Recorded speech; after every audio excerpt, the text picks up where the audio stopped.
Polipede works here, coming at you once again with One Piece Chapter 1086. As you may or may not know, Oda is going on break for a month after this chapter due to some small health problems. There's a stigmatism in his eye, so I've heard.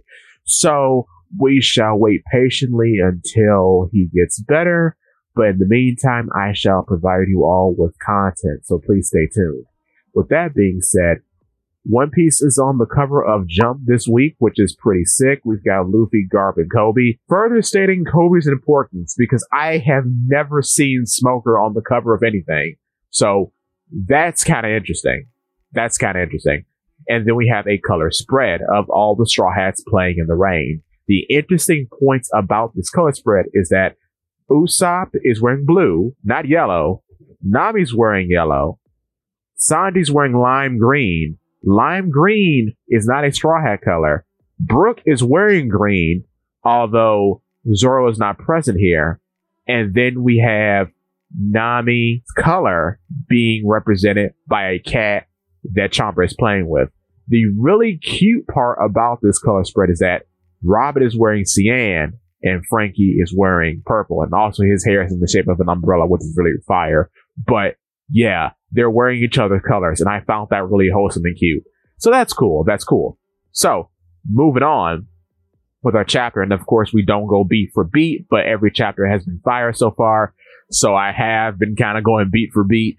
The title of the chapter is called The Five Elder Planets, which we'll find out more about that later, but the curtain closes on the lovely, and this is before the news of King Cobra's murder came to light, and before people found out that Princess Vivi was missing. Igram, Pell, and Chaka are looking for them, but Vivi and Wapol have stowed away on the Kingdom Aegis' ship, which Aegis is a weird name for a kingdom because I think this is new. It may have been said before, but I do not recall there being an Aegis kingdom, which Aegis just means shield, which bears the same name as Cypherpole Aegis Zero. So I'm wondering, are these guys related to them at all, or are they just like the Shield Kingdom? You know, I'm not sure. But yeah, so Wapol arranges a meeting with Morgans, who's going to actually pretend like he's getting an interview with the Aegis Kingdom. And during that time, Wapol and Vivi are going to sneak aboard his ship. And Vivi asks Wapol what he saw exactly. He won't tell her. She doesn't know that King Cobra has died yet, so she wants to talk to him over the phone. However, as we know that she can't. And I think this is the crying fit that Morgan's alluded to way back when we find out that Wapol and Vivi were in his custody. So the Cypherpole agent with the red mask is holding up a sign looking for Vivi, and he shows this side to Stelly, and Lady Nantucket is getting mad at Stelly for getting googly eyes over Princess Vivi. And then various people are looking for Sabo, including our boy, oh man, I forgot his name. Spandam, the guy with the elephant sword, yes, Spandam. And then a mystery character who's holding up a picture of Sabo. So they're both looking for Sabo. And of course, we know Spandam is also in Cypherpole Zero, which is really weird, but you know, nepotism and all that. Okay, so we cut to Bonnie, who is saying she's hungry, and she's on the Taijin Kingdom ship in the hat section, so she's a stowaway as well. And then Sabo is also a stowaway on the Lucia Kingdom ship. He flashes back about what Cobra said as he's nursing his wound, which is really weird that he got stabbed. That has to be a hacky arrow. Has to be. But yeah, the news of the disappearance of Vivi and the death of Cobra spread across the world. And then we go back to Mary Joyce yet again, and we see the five Elder Stars talking among themselves, and Emu gives them a call. And they just remark about how weird that Sabo finds himself around people with the D initial. And from the Pangea Castle flower room floor, Emu says the time has come to put Vegapunk's invention to the test. Use the Flame Mother. So that's that big orbital strike thing that happened when Lucia got destroyed, right? And what's so interesting about this, and I don't think I ever brought this up, I alluded to Kizaru being the culprit which, seeing as how this is a Vegapunk invention, it most likely has something to do with Kizaru. But here's what's so weird about this. During the Ace cover story, when you first see the Lulusia Kingdom, you know what arc was going on? Skypiea. Skypiea, of course, is known for Enel using the arc Maxim to decimate an island. So I find it very interesting that a Logia, with the help of a vehicle, had the power to decimate an island. So it could be the same thing with Kizaru. I don't know if he was actually there for the destruction, but his power is most likely involved with this invention called the Flame Mother. But we'll see. We'll see. We'll see. And the Five Elder Stars are just talking about that.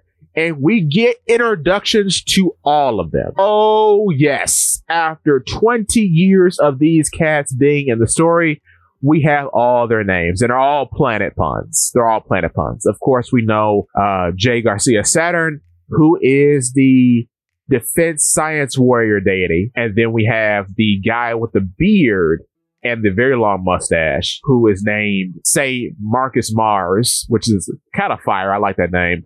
Who is the deity of the environment. And then we have the guy with the weird birthmark on his head. I forgot what world leader he's modeled after. I keep forgetting his name. I think it's of Russia or Germany in the real world.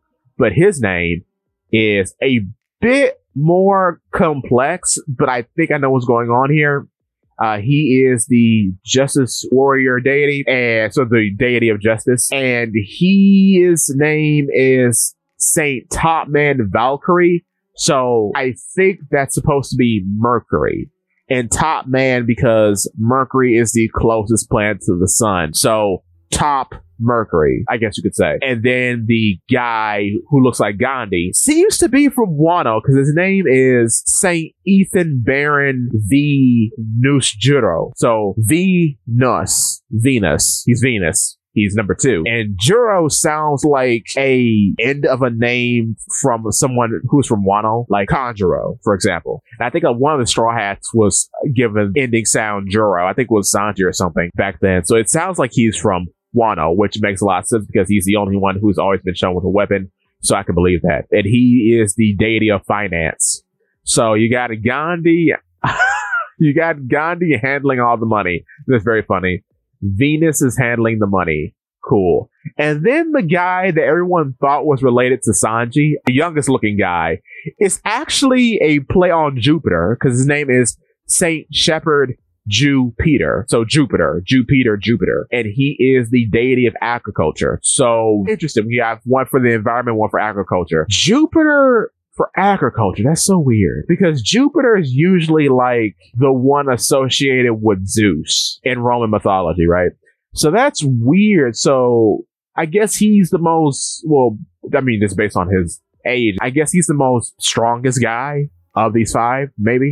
Because I still think all of them are most likely mythical Zoans. So that's really interesting. It is. Huh. Yeah, okay. So moving on from that. But yeah, after 20 years, geez.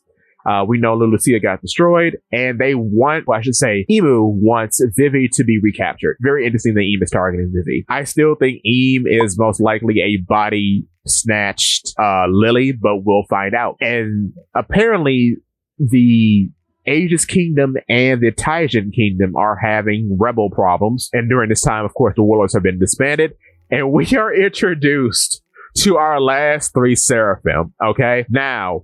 What is interesting about this, too, is that, okay, a crocodile was spotted on Empty Bluffs Island. We know that.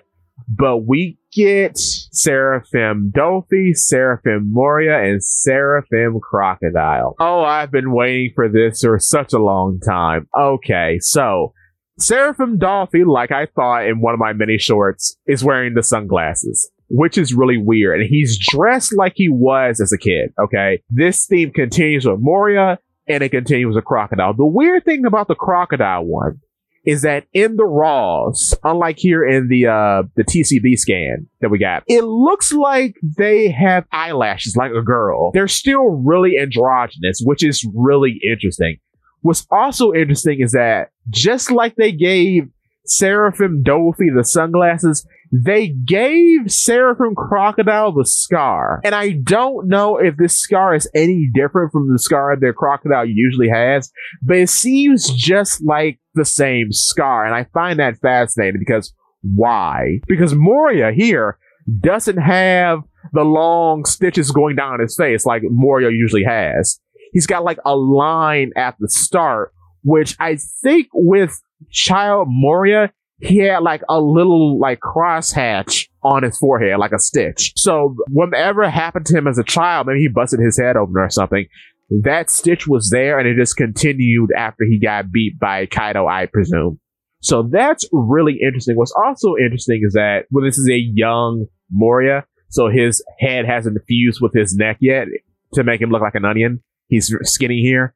So very interesting. And both Seraphim Moria and Seraphim Dolphy are cheesing and laughing, which suits their personality. Oh, I'm so excited to see them in action. I am anticipating this. But yeah, that's the question I think I proposed early on. What do you think Crocodile can do as a Seraphim? Like, I guess S-Croc would be their name. What do you think they're going to do? Because Vegapunk said that Logias were hard to copy, and other than Teach, Crocodile has been the only Logia to hold the Warlord position, so I'm very interested about that. Also, with the original 7 complete, are these all of them? I'm leaning on the idea that this probably is it, but who's to say? You know, we'll have to find out in the future. Because I could see there being a S-Clown or a S-Leopard, so a law clone. So S-Leopard, S-Clown, and Blackbeard had to be included too. Blackbeard and, what's his name? Blackbeard and Weevil. So S-Weevil and S-Hippo, I guess. That's Teach's animal, the hippo. So S-Hippo, S-Weevil, S-Clown, and S-Leopard, potentially. Because there is value in copying the Op fruit, at least. I don't know if they could copy like the Darkness fruit, for example. That seems a little wild.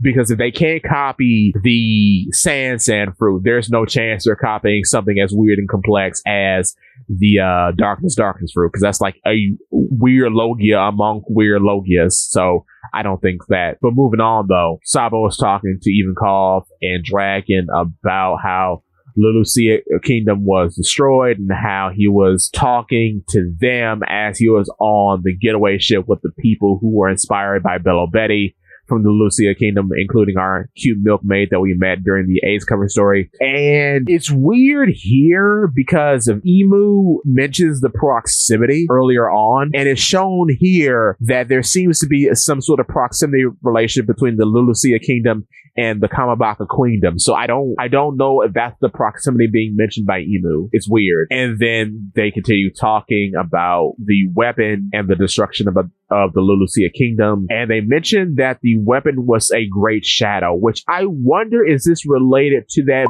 big object that sucked Capone Beige up way back in the day? I wonder, because that was weird too. But Sabo tells Ivankov of the name Emu, and this is what makes Ivankov kind of weird, because Ivankov then breaks down what I have said and many other people have said. Since we know that an ability of granting eternal youth is said to exist, it must mean someone has used it before, like what I was saying, because it had to be recorded in the Delphi Encyclopedia. That's why so many like Delphi associated characters know about it. And the whole idea here is that people are coming to the conclusion that the Emu of the original 20 is the same Emu that Sabo saw. So the idea, like I mentioned in one of my videos, I put a link here, is that this Emu received the eternal youth surgery or the eternal life surgery. What's so interesting about that, like I mentioned in that other video, is that at the same time as that power is being introduced officially in the manga, the personality swapping surgery is introduced before that by Doflamingo. So I don't know. That's kind of interesting. That's kind of interesting. Also, during this conversation about Emu, we actually get a full name drop for Emu. So Emu's full name is Saint Emu of House Nerona. So I guess you could say the name is Nerona Emu, which Nerona, I looked it up, is kind of a feminine name. So I'm not sure if Emu is the first name. It seems like the first name. And then Nerona seems like the house name. So yeah, the gender of Emu is still kind of up in the air, but Nerona does have feminine origins from what I've looked up, and it's kind of like Spanish in origin from what I've been seeing. But I could be wrong. It could be from something else. Who knows? We'll have to find out later. Vegapunk is then accused of being able to make such a weapon, but then, based on the information that Robin told Dragon, ancient weapons are said to exist, so most likely this is Uranus, most likely. And then we flash back to Mary Joas, and we are introduced to our first Holy Knight. Now, what's so interesting about this guy, and I may make him the thumbnail for this video, is that this hairstyle existed in the 1890s. And this guy also has a very interesting name. He is Saint Figurland Garland, the current serving Supreme Commander of the Holy Knights. And he is also the former king of the land known as God Valley. Okay? So that's very interesting. And he apparently has the jurisdiction to put celestial dragons to death, because Celestial Dragon Mjolnir of the Don Quixote family is being put to death for his transgressions during the Levelly and protecting the fishermen back in the day. And Garland says anyone who protects scum is lower than the scum they protect. So, here's the thing. Is this Shanks' father? No. Why do I say that? Because here's the thing. As Shanks and Uta, technically, because she had her own like weird starting chapters in the manga, they are portrayed in a particular way that no other character is portrayed in the manga. You see, their hair is often grayed out to show that they have red hair, and this guy is presumably completely white. So he is of the family, but he's old, and if there was a direct relation to Shanks specifically, his hair would probably be grayed in to show that it's red. At least that's what I think. But yeah, this is a hairstyle that was actually a thing in the 1890s. I'm going to make this the actual thumbnail of the video because this is fascinating. But yeah, he's got a sword that kind of looks like Griffin, which makes me think, now, are these types of blades signature blades of Holy Knights? I don't know. That's very interesting because it's got like a handle or like a bar on the handle of the blade. So it's interesting. I'm just saying it's interesting. But yeah, Figurland Garling. Now, the funny thing about the name Garling, and I'll put this up on screen, there is a company in Moldova that makes wine. They're called Winemaker, and they have a collection of wine called the Garling Collection. What's very funny about this is that Shanks and his boys, for the most part, all have relations to booze. For example, Yasop's nickname is Chaser. Chaser is something you drink behind alcohol. A red hair is a type of drink. Billy Snake, there's a such thing as snake wine. Ben Beckman, there was a company that makes wine called Beckman. So that's interesting too. So I say that to say that's interesting. That's very interesting. So keep an eye out on that because that's a very glaring comparison. Don't know if it matters at all, but it could. No chapter for a month, but more content coming from me. Thank you so much for watching. If you like stuff like this, please feel free to check out my YouTube channel, Polipede Works. And if you like what you see, I would appreciate your subscription. Thank you so much. See you next time.